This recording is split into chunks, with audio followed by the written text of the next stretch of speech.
Until 10th grade, I was 100 pounds soaking wet, and my shape was straight up and down. But something happened my sophomore year. You see, my body just started changing.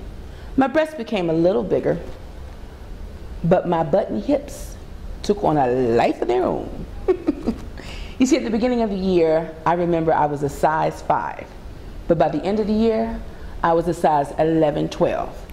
Now, I had only gained about 20 pounds, but it looked as if all 20 of those pounds went straight to my ass. Woo! And I became the most popularest girl in school. Let me paint the picture for you. Before my hips and butt grew, I never had a boyfriend. But after the arrival of the super ass, that's what Jesse White used to call it. It seemed as if every guy was asking me out, the most popularest ones in school. Honey, even the nerds were calling. Woo. And I must admit, that attention was good for my ego. You see, I never felt like I was the prettiest or the luckiest girl or any type of attention before. So this newfound and overwhelming attention gave me a sense of security that I never had. And I thought I could have any boy that I wanted. And boy, was I wrong. This guy named Jason, he was my reality check. Yeah. You see, the captains of the football team and the basketball team both thought I had it going on. So when it came to approaching the guy that I really wanted, I just knew I could get him. And who I really wanted was Jason McClure. Honey, he was my dream guy. Nice dresser, athletic, one of the smartest guys in the school, and he didn't have a problem letting his old stupid knucklehead friends know it either. Yeah, I had big plans for Jason. So, I figured I would approach him at the homecoming dance. Yeah, tell him how I really felt.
And I walked by as if it was in slow motion to let him get a bird's eye view. And as I was walking, I overheard him talking to his friend Reginald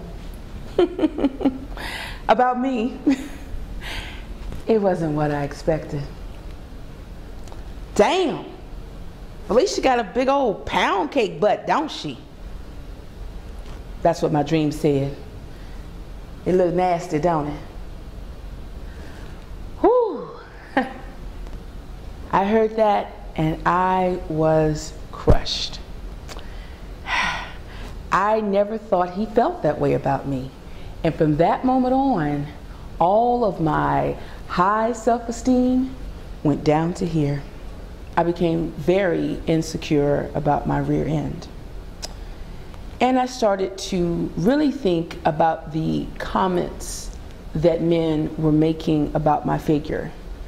And I started to realize that they weren't as flattering as I originally thought. Girl, your butt's so big you could put a cup up on it.